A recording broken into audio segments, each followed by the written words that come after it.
सबसे पहले डेफिनेशन पे जाते हैं। वेरिएशन असल में होता क्या है? Variation is defined as the change in one quantity due to change in other quantity. यानी वो ये कह रहा है कि वेरिएशन जो होता है वो एक चेंज जाहिर करता है क्वांटिटी में। एक क्वांटिटी में अगर कोई चेंज होती है वो चेंज दूसरी क्वांटिटी की वजह से होती है। यानी एक क्वांटिटी में जो तब्दीली मतलब आती है तो दूसरी क्वांटिटी में भी तब्दीली उसी रेशो से रोनुमा होगी। ठीक है ना। तो ये जो एक क्वांटिटी में तब्दीली से दूसरी क्वांटिटी में जो तब्दीली आती है इसको हम कहते हैं वेरिएशन। ठीक है ना। वेरिएशन की देखें टू टाइप्स होती हैं, डायरेक्ट वेरिएशन और इनवर्स वेरिएशन। इनवर्स वेरिएशन को हम इनडायरेक्ट वेरिएशन भी कह सकते हैं। ठीक है ना। तो इसमें देखते हैं कि डायरेक्ट वेरिएशन क्या होता है।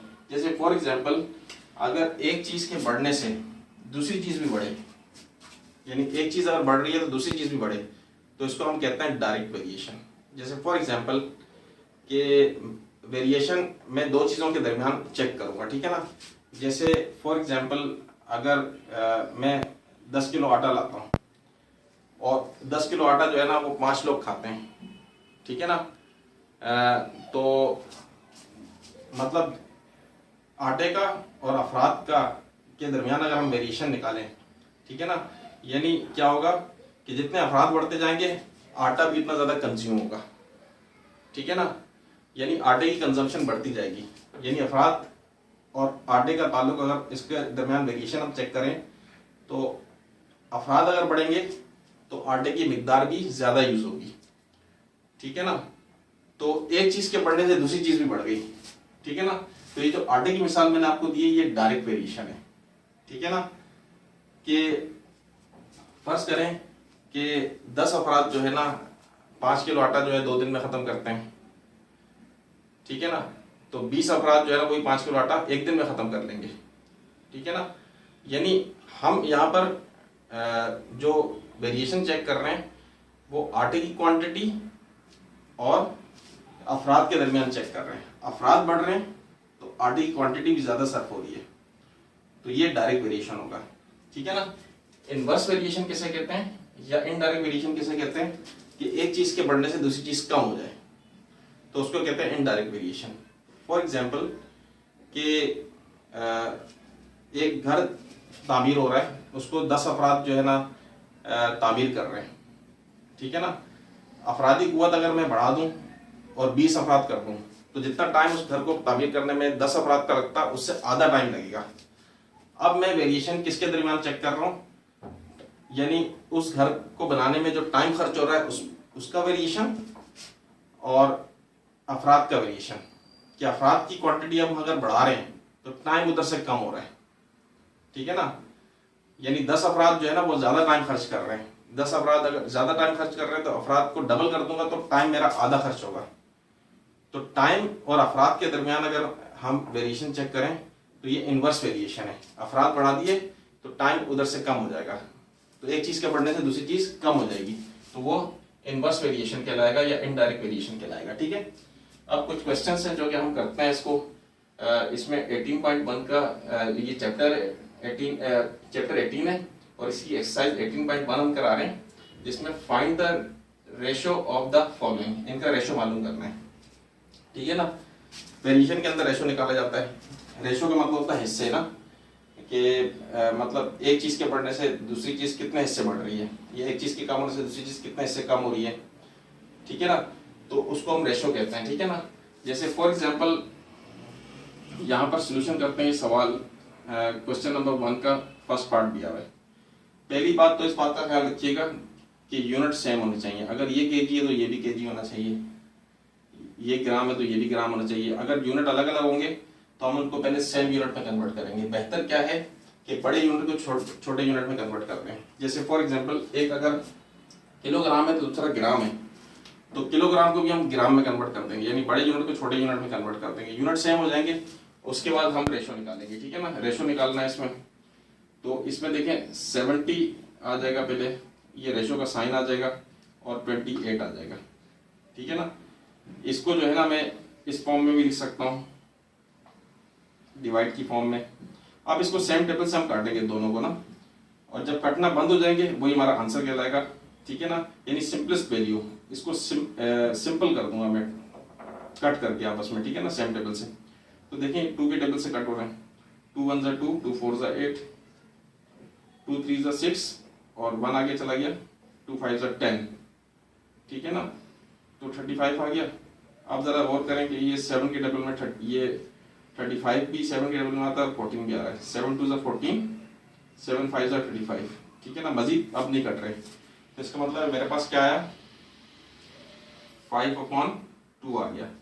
ठीक है, 5/2 को जो है मैं दोबारा रेशो की फॉर्म में कन्वर्ट कर सकता हूँ, 5:2, तो ये मेरा आंसर है। ठीक है, अब चलते हैं नेक्स्ट क्वेश्चन की तरफ। देखिए क्वेश्चन नंबर 2 है, find the ratio of the following, यानी इनका और इसका रेशो निकालना है हमने। इसमें देखें ये सेंटीमीटर में इसका यूनिट दिया हुआ है, इसमें इसका यूनिट मीटर में दिया हुआ है। तो आपको ये बात पता होनी चाहिए कि 1 मीटर के अंदर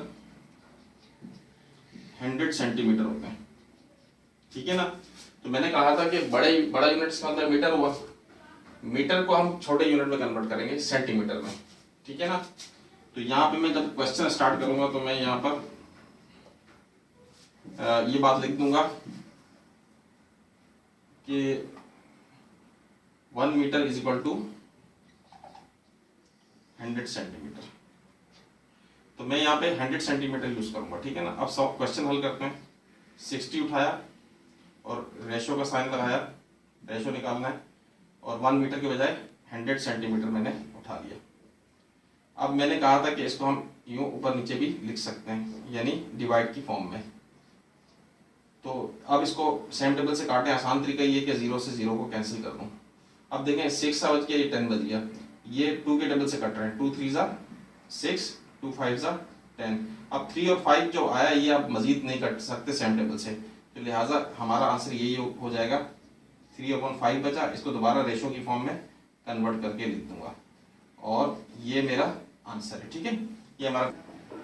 देखिए स्टूडेंट, ये क्वेश्चन नंबर 3 यानी थर्ड पार्ट है 1 का, और इसमें देखें यहाँ पर इन दोनों का हमने रेशो फाइंड करना है, यानी सिंपलेस्ट फॉर्म फाइंड करनी है इसकी रेशो की।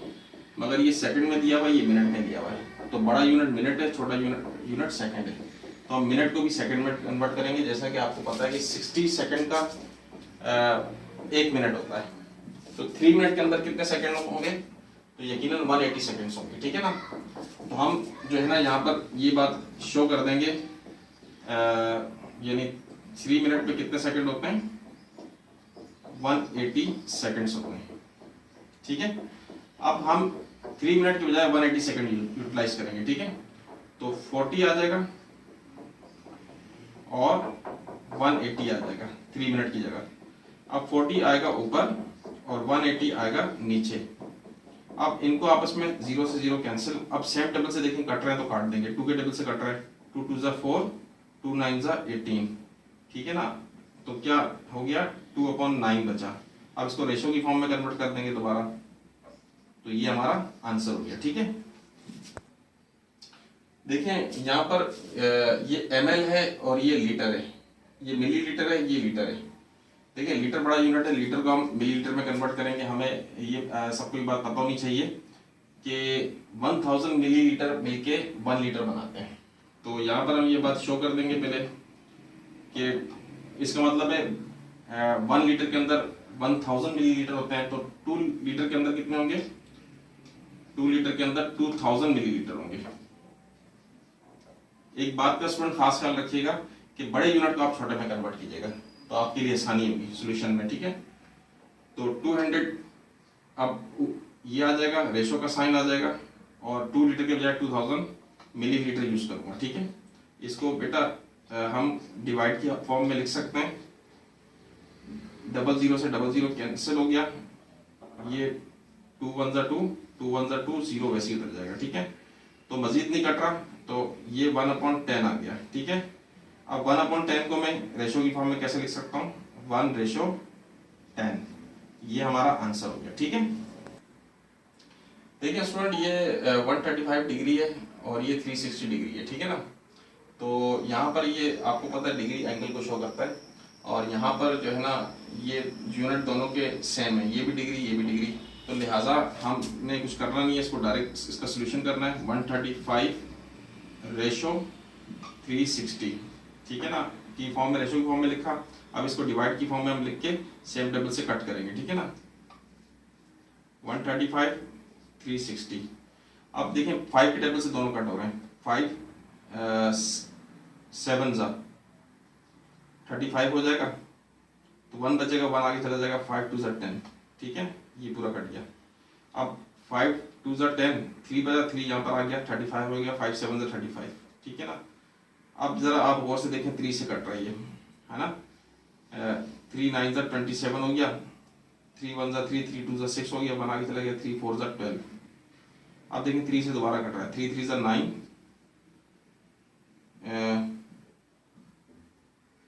3 8 24, ठीक है ना। अब मजीद नहीं कट रहा, देखें, तो इसका मतलब है 3/8 आ गया। अब इसको रेशो की फॉर्म में हम लिख देंगे, तो ये हमारा आंसर हो गया, ठीक है। देखें स्टूडेंट, ये अभी अगला क्वेश्चन है। 3.5 kg और 5 kg 200 ग्राम, इन दोनों के दरमियान रेशो फाइंड करना है। तो यहाँ पर देखें ग्राम आ गया, तो हम सबको ग्राम में कन्वर्ट करेंगे। आपको ये पता होना चाहिए कि 1 kg के अंदर 1000 ग्राम्स होते हैं, ठीक है ना। तो उसमें हम सोल्यूशन जब इसका हम करेंगे, तो हम यहाँ पे ये बात पहले लिख देंगे कि 3.5 kg 3.5 kg में कितने ग्राम होते हैं, यानी 3000 ग्राम तो इस 3 kg में आ जाएंगे, 0.5 के अंदर 500 ग्राम आ जाएंगे, तो 3500 ग्राम हो जाएंगे, ठीक है ना। ये ग्राम में हमने कन्वर्ट कर दिया, यानी सीधा सीधा हमने इसको 1000 से मल्टीप्लाई किया, ठीक है ना। और इसी तरह 5 kg को हमने कन्वर्ट करना है, 5 kg और 200 ग्राम है ना। जब इसको हम कन्वर्ट करेंगे तो 5 kg सीधा सीधा 5000 बन जाएगा, 5000 और 200 ग्राम इसके साथ जुड़ जाएगा, यानी 5200 ग्राम्स बन जाएंगे, ठीक है ना। अब हमने इन दोनों को इस्तेमाल करना है और इनका रेशो फाइंड करना है, ठीक है ना। तो 3500 ऊपर आ जाएगा, 5200 नीचे आ जाएगा। इसको कट करने का सिंपल तरीका ये होता है, पहले 0 से 0 कैंसिल हो जाते हैं। अब देखें ये देखें कुछ सेम टेबल से अगर कट रहे हैं तो इसको काटते हैं, अगर नहीं कट रहे तो वही आंसर हो जाएगा, ठीक है ना। चेक करते हैं, 5 से भी नहीं कट रहा, 2 से भी नहीं कट रहा, 3 से भी नहीं कट रहा, 4 5, और इसको हम चेक करते हैं 1 मिनट के। देखें ये मजीद नहीं कट रहा किसी भी टेबल से, हमने चेक कर लिया, तो लिहाजा यही जो है ना हमारा आंसर हो जाएगा। ये डिवाइड की फॉर्म में लिखा है, इसको रेशियो की फॉर्म में हम लिख देंगे, और ये हमारा आंसर हो गया। शायद हो सकता है ये आंसर पीछे मैच ना करे, क्योंकि कुछ आंसर इक्का दुक्का पीछे गलत भी दिए हुए बुक में, ठीक है ना। तो ये हमारा कंफर्म आंसर है, चेक कर लिया इसको हमने। अभी जो है ना वेरिएशन का पूरा चैप्टर हम जल्दी इंशाल्लाह जो है ना इसको पूरा करेंगे, और मजीद लेक्चर भी मैं इस हवाले से अपलोड करूंगा। बाकी जो एक्सरसाइज हैं उनके भी, और बाकी जो क्वेश्चन रह गए हैं उसके भी मैं जो है ना जल्दी मजीद लेक्चर अपलोड करूंगा। तो आप मेरे चैनल को सब्सक्राइब करें, और इसके अलावा बेल आइकन को क्लिक करें, ताकि जो है ना जैसे ही अगला लेक्चर अपलोड किया जाए फौरन आपको उसका नोटिफिकेशन मिल जाए, ठीक है ना। Thank you so much.